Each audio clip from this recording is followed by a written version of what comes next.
المؤلف رحمه الله تعالى ونفعنا بعلومه في الدارين آمين.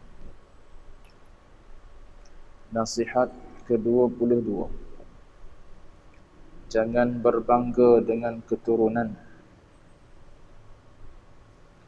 La taqul asli wa fasli abadan. Innama aslul fata ma qad hasal. قد يسود المرء من غير أب وبحسن السبك قد ينفى الزغل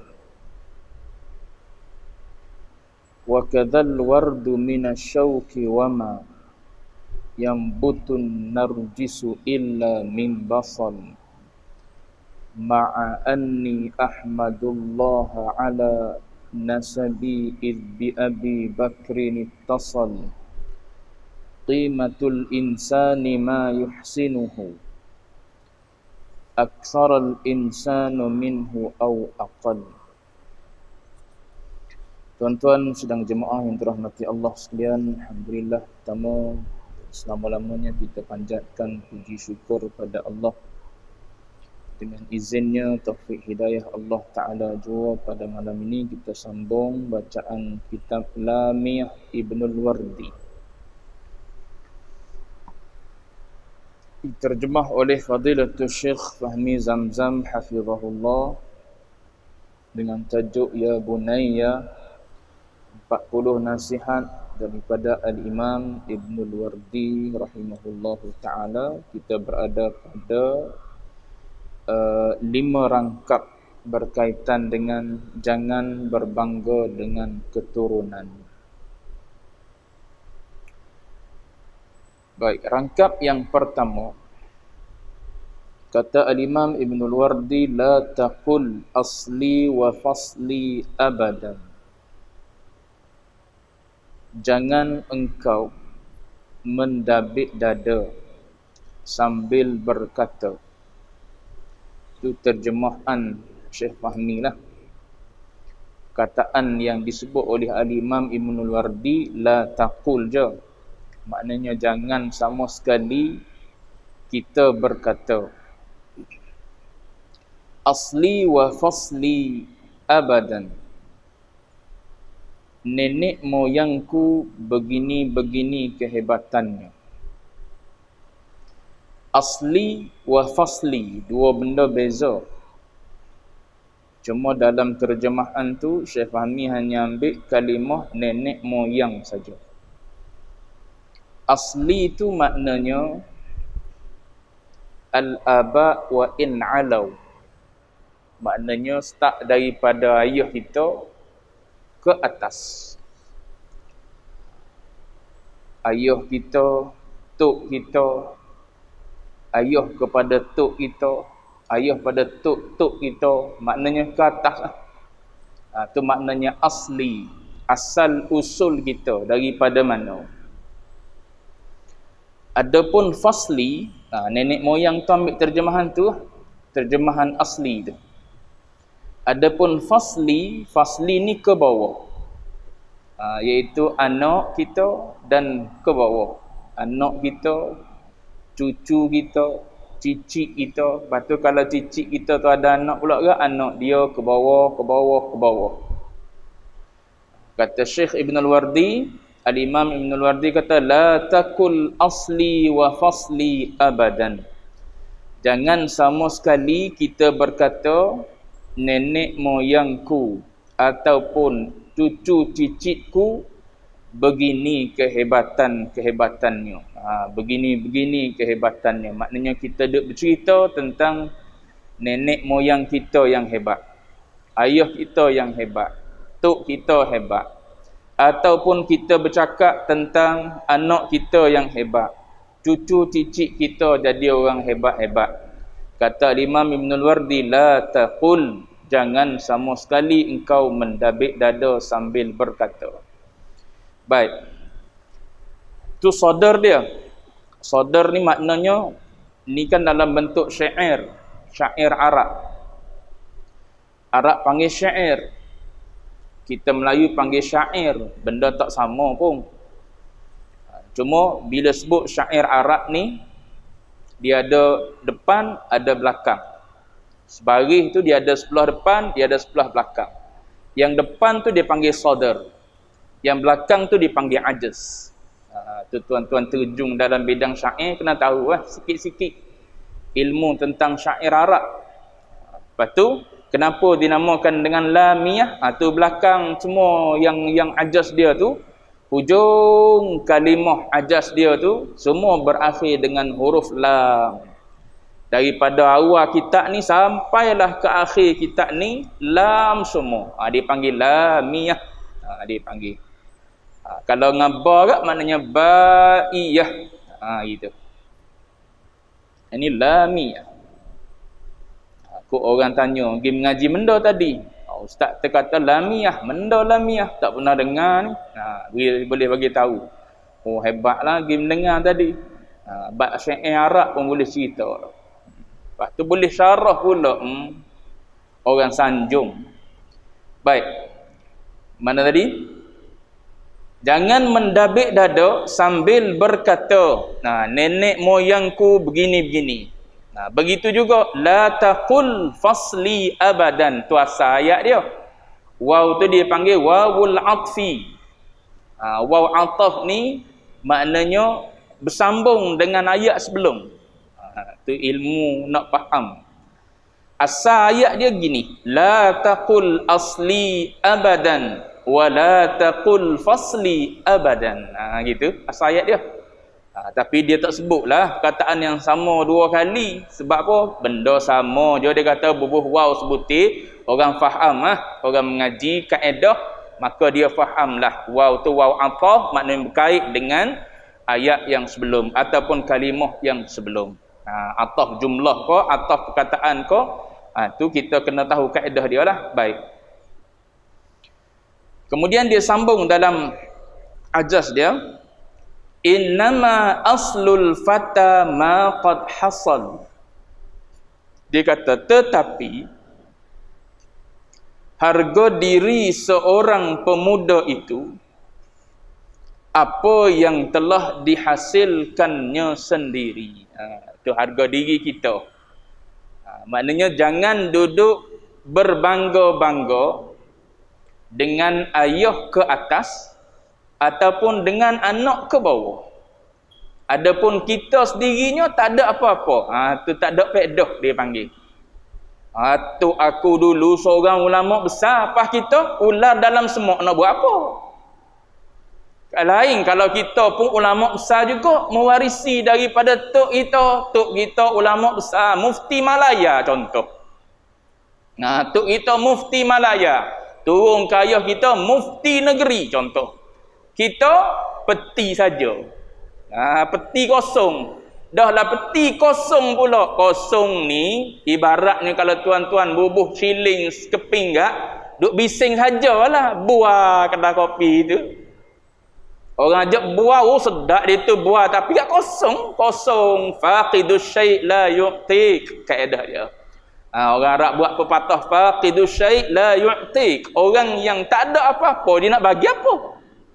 Walaupun dia bising, cakap sedap dia tu, tapi gak kosong, tak ada apa pun. Orang yang duduk dengan dia 10 tahun, tak ada manfaat apa. Tapi kalau kita duduk dengan orang hebat, tak lama pun kita boleh ilmu. Setengah jam dia duduk dengan agamawan tu contohnya. Banyak butir kita boleh. Tapi kalau yang jenis tak ada ilmu, duduk sejam 45 minit pun tak ada butir, boleh pegang bawa balik ke rumah. Gitu. Contoh ni tuan-tuan Satgi tuan-tuan duduk tengok ustaz mana ni, tak ada sebut siapa-siapa, sebut contoh.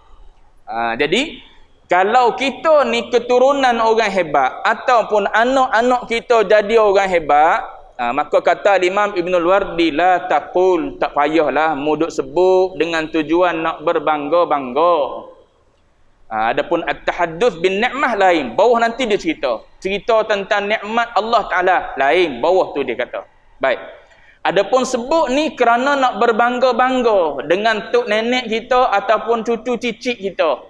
Sebab apa? Nilai kita innama disebut belakang tu. Innama aslul fata ma qad hasal. Innama ni orang mengaji bahasa Arab, dia asalnya inna. Inna, lepas tu dia masuk ma sebutir. Inna satu kalimah, ma satu kalimah. Dua-dua tu harf. Bila dia capur dua tu, dia panggil adatu hasrin, dia panggil. Inna dengan ma, bila dia bergabung dua tu, dia panggil adatu hasrin. Adatu hasrin ni maknanya apa? Maknanya yang disebut saja yang dikehendaki. Dalam Quran banyak guna tu. Innamal mu'minuna ikhwah. Allah Ta'ala guna innama. Innamal mu'minuna ikhwah. Boleh tak Allah Ta'ala guna innal mu'minina ikhwah? Boleh. Tapi Allah Ta'ala wak mari ma. Ma tu dipanggil harfu kaf makfufah, dipanggil. Harf ni bila masuk di inna, maka dia jadi adatu hasrin. Adatu hasrinnya maksud apa? Maksud yang disebut dalam ayat tu saja yang Allah Ta'ala kehendaki. Kalau ayat Quran lah. Maknanya kalau kita nak faham ayat tu, innamal mu'minuna ikhwah, orang akan terjemah dalam bahasa Melayu, hanya orang mukmin sahaja bersaudara. Setakat Muslim belum tentu lagi. Setakat Muslim belum tentu lagi bersaudara. Berapa ramai orang Muslim duduk bergaduh tu. Adik-beradik bergaduh, laki bini bergaduh, sahabat handai bergaduh, jiran tetangga bergaduh. Muslim kau tak Muslim? Muslim tak boleh. Sebab Quran kata mukmin, orang yang mesti ada iman. Sebab orang yang beriman ni salah satu benda kaedah yang Nabi ajar pada dia, la yu'minu ahadukum hatta yuhibba li akhihi ma yuhibbu li nafsihi. Orang mukmin dia tak buat pada orang lain apa yang dia tak suka pada diri dia. Dia buat pada orang lain apa yang dia suka pada diri dia, orang buat juga. La yu'minu ahadukum hatta yuhibba li akhihi ma yuhibbu li nafsi. Apa yang kita suka orang buat pada kita, yang itulah kita buat pada orang. Mukhalafah dia, mafhum mukhalafah, apa yang kita tak suka orang buat pada kita, tak buat pada orang lain, tu orang ada iman. Berapa ramai yang ada perasaan macam tu. Tuan-tuan ambil kaedah tu pakai dalam hidup.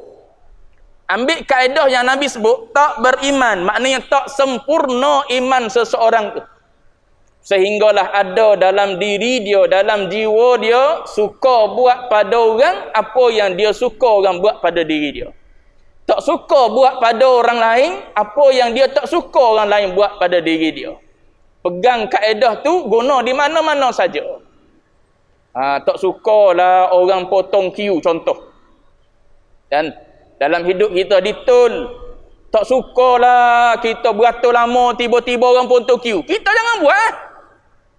Sebab benda tu kita tak suka. Orang buat pada kita tak suka. Kita pun jangan buatlah pada orang lain. Tu pakai kaedah tu dalam hidup kita. Apa benda yang kita nak bini kita buat pada kita? Dia tolong serve kita. Dia tolong bantu kita. Nak makan, nak minum, dia tolong buat. Kita buatlah jarang-jarang sekali pada dia. Dia pun suka juga kita tolong dia ambil pinggan, bubuh nasi, hidang pada dia. Ni asyik-asyik dia duk hidang. Dia duk hidang. Lepas tu bila makan kata tak sedap pula. Tu dia tak sempurna iman. Tu kaedah tu boleh pakai di mana-mana saja tu. Nabi letak tu secara umum.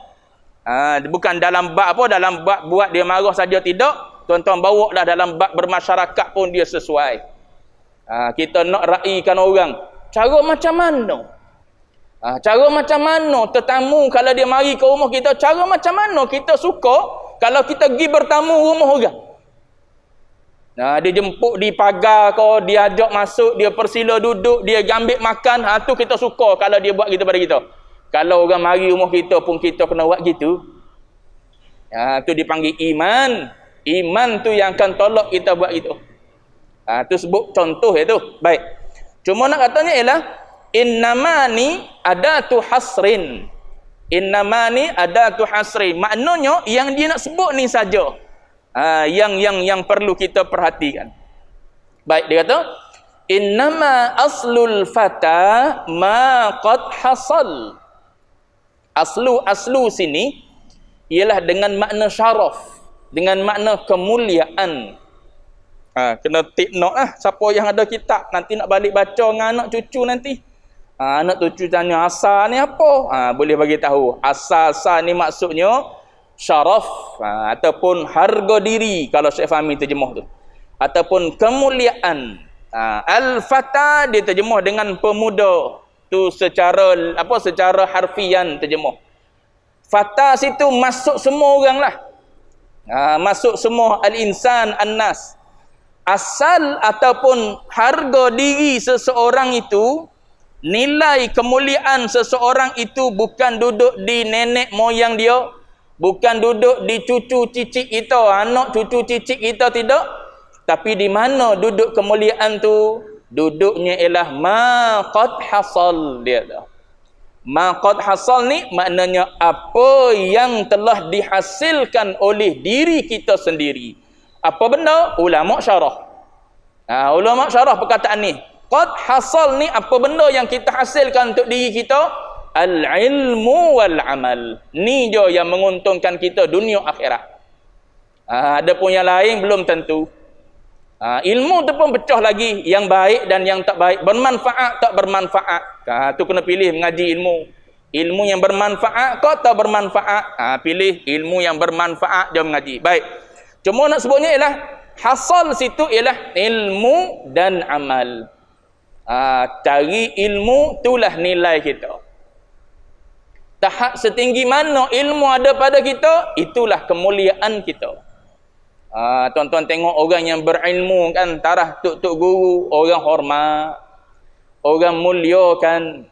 Di dunia kita boleh tengok dah macam mana Allah Ta'ala letak mereka dalam masyarakat. Dia orang jadi orang yang muqtadan bih. Perkataan mereka didengar dan diikut. Perbuatan mereka dilihat dan diikut. Tu orang yang ada ilmu yang tinggi. Gilah mana pun orang hormat belaka. Apatah lagi zaman kita hari ni, zaman senang kita nak kenal ni orang alim. Sebab apa? Selalu keluar dalam TV. Dia bercakap je, maka kita boleh kutip butir-butir ilmu daripada dia. Ni orang yang berilmu sungguh. Tidak duduk bergantung dengan buku. Tak ada buku, tak boleh cerita ilmu. Tu ada juga jadi kita. Cuma nak sebutnya ialah tahap mana ilmu ada pada kita, situlah tahap kemuliaan dan ketinggian seseorang tu. Ilmu saja tak boleh juga, tambah amal, mesti ada amal. Ilmu dan amal tu dapat dirangkaikan sekali dalam Quran tiap-tiap masa. Amanu wa amilus solihat. Tu gabung, mesti gabung sekali lalu. Iman, ilmu dan juga amal. Baik. Dalam Quran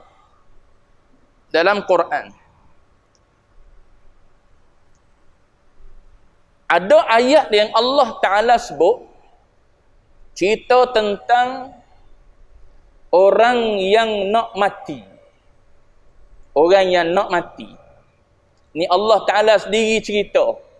Benda kita tak nampak. Bila kita tak nampak, tak tahu.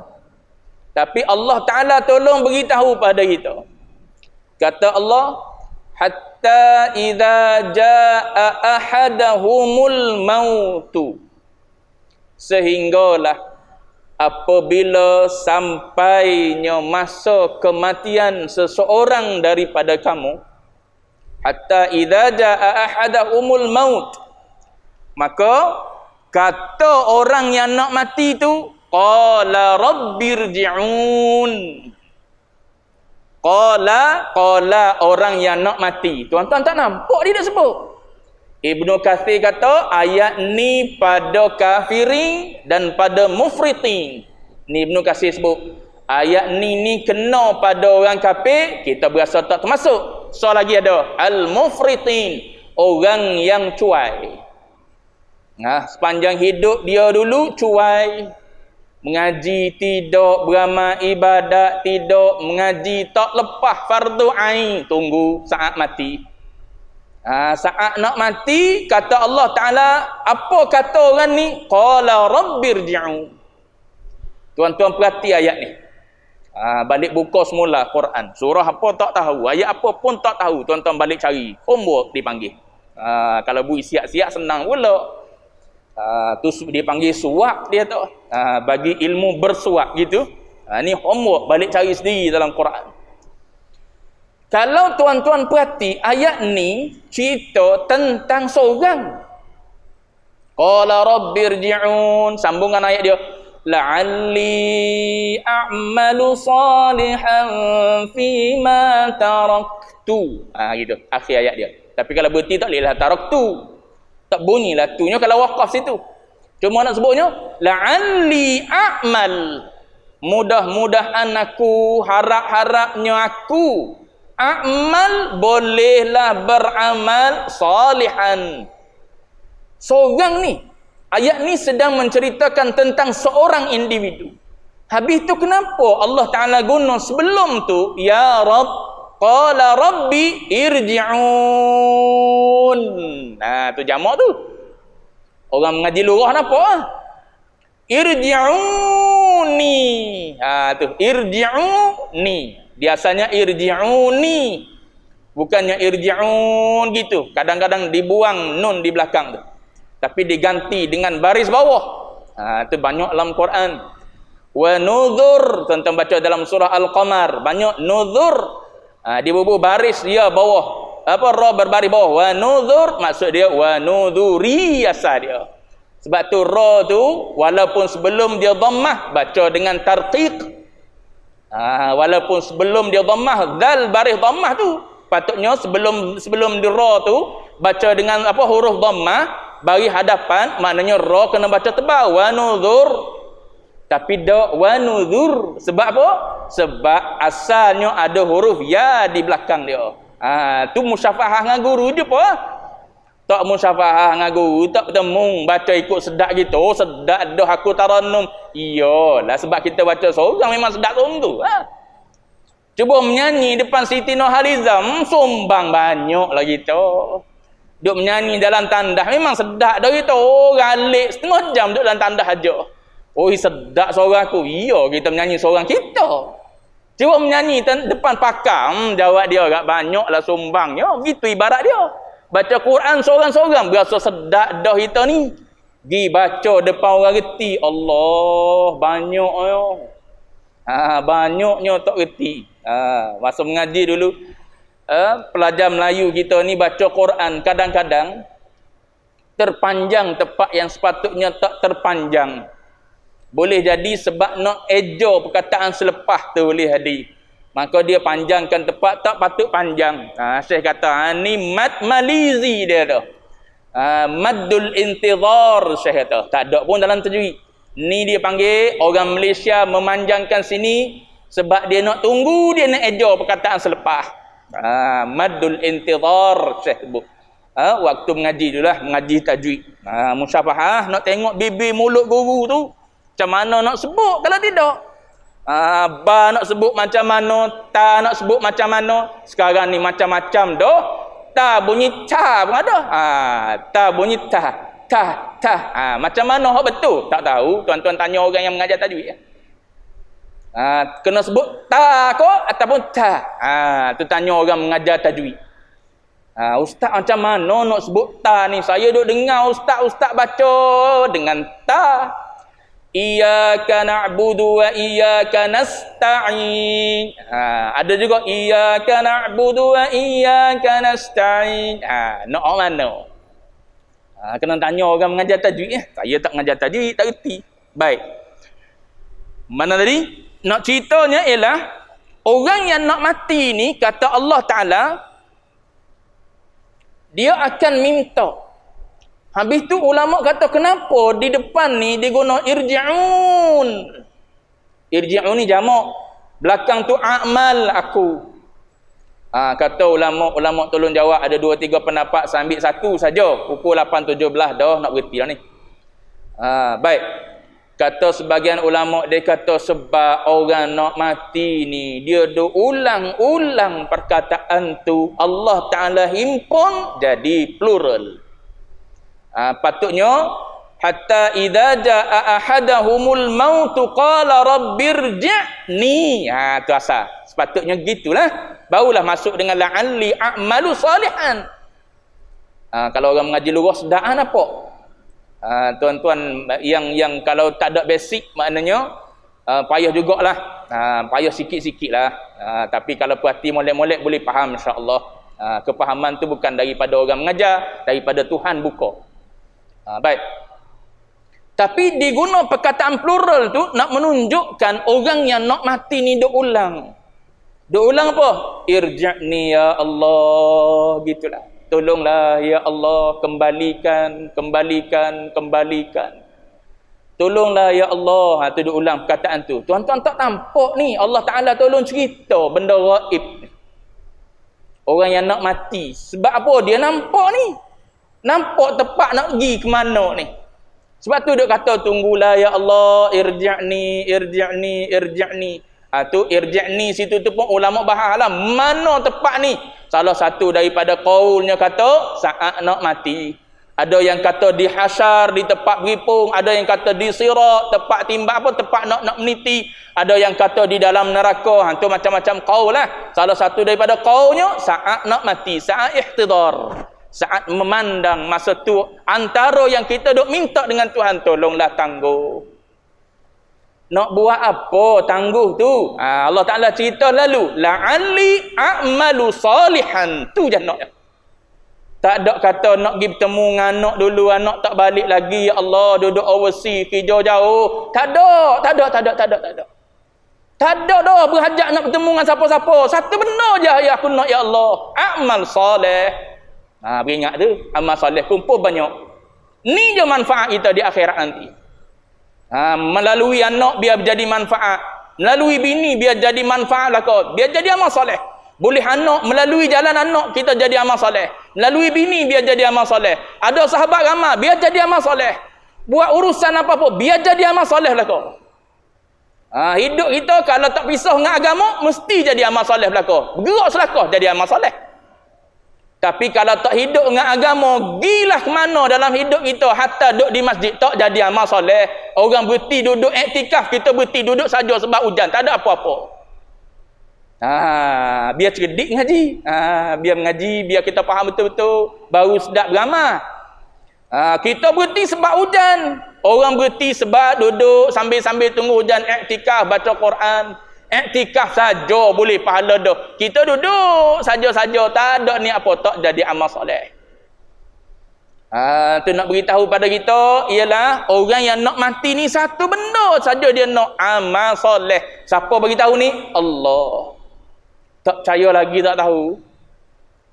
Ni Allah Ta'ala cerita benda gaib.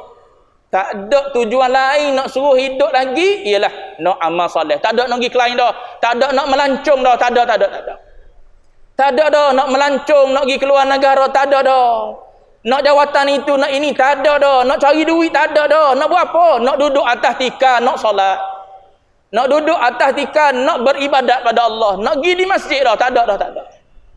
Tu saja yang kita tu minta dengan Allah Ta'ala. Apa jawab Allah? Kalla. Tengok. Kalla ni kata Umar bin Abdullah, kalau tak silap saya. Kata Umar bin Abdullah, dia kata kalimah kalla ni Allah Ta'ala kata kadhib, nipu. Kasar tu. Kasar mainan. Sebab Allah Ta'ala ni jangan ingat ada sifat jamal saja, ada sifat jalal. Tahi dia kerah-kerah lah, tahi dia lembut-lembut. Kalla tu maksudnya kadhib, maknanya dusta. Tak percaya dah. Aku tak bagi peluang dah. Tak ada dah hidup selepas daripada mu mati ni. Tangguh, tak ada. La yastakhiruna sa'atan wa la yastaqdimun. Tak ada. Tak ada istilah tangguh walau satu saat. Tak ada istilah bagi peluang sebab apa? Mu orang besar. Tak ada. Tak ada istilah bagi peluang mu orang alim, mu orang berilmu, mu orang ada jawatan paling tinggi sekali dalam dunia. Tak ada tangguh. Mu nak buat apa? Nak amal soleh? Tipu kata Allah Ta'ala. Nak jawab apa kita? Jadi saat duk ada sekarang ni, peluang nak beramal, peluang nak beribadat pada Allah Ta'ala. Kalau berasa malah-malah lagi, mujahadah buat sikit-sikit dulu, 2 rakaat dulu, lepas tambah 4. Berapa lama nak ambil masa 2 nak tambah 4, ikut kalau rasa seminggu boleh dah tambah dengan 4, dah sedap dah. 2 rasa nak tambah 4 pula, tambah. Seminggu tak cukup lagi, duk main dengan malah lagi, dah sebulan. Lepas sebulan baru tambah 2 pula, contoh. Lepas sebulan kemudian pula barulah tambah 6 pula. Sebulan pun tak boleh lah, malah lagi. Sekejap buat, sekejap tak buat, dah tangguh setahun. Kalau berasa sempat setahun tu. Tapi kalau berasa tak sempat gak, kena mikir cara lain.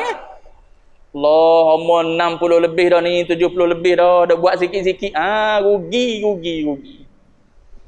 Cari pahala sebanyak-banyaknya sebab kita duduk di hujung.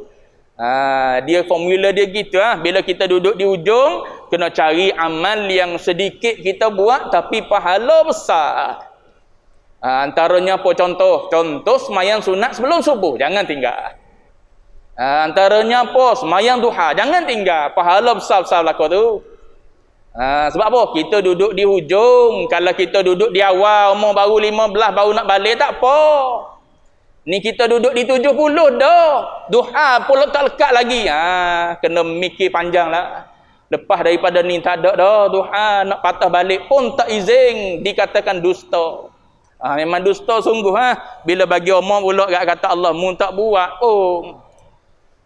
Ni cerita dalam Quran sebut ni. Kalau kita baca dengan faham maksud kita boleh tahulah banyak benda yang Allah Ta'ala nak suruh kita ni faham, beringat. Jadi Allah Ta'ala kata la'alli a'malu salihan. Dalam ayat tu cukup untuk menguatkan satu rangkap syair ni. Apa yang diperlukan oleh kita untuk mulia dunia dan juga akhirat, iaitu ilmu dan amal. Mengaji ilmu biar serentak dengan amal. Cari orang mengajar. Pastikan gugur tuntutan fardu ain atas diri kita. 3 ilmu yang ittifaq para ulama wajib kena mengaji tu. Biar selesai yang tu. Jangan malah-malah, payah ustaz mengaji akidah. Tanya ustaz lah. Yang jadi fardu ain saya mengaji yang mana ustaz dalam bidang akidah? Yang ni jo dia kata. Kalau yang ni senang ustaz. Tapi kalau tuan-tuan duk mengaji dengan kitab, macam-macam lah dalam kitab tu sebut kam muttasil, kam munfasil, ta'alluq tu, ta'alluq ni. Dalam semua tu fardu ain ke ustaz? Dok dia kata. Yang dok tu tak payah tak apa.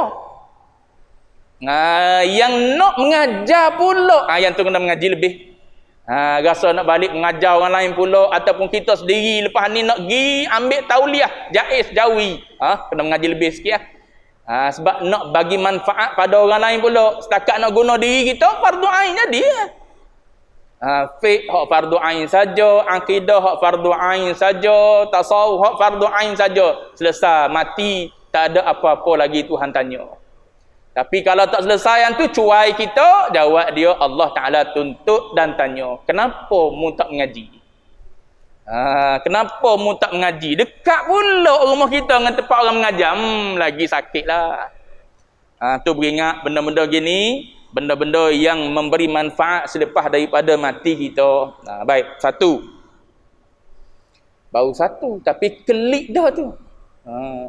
Nak berhenti dah. Bawah ni baca pendek sikit.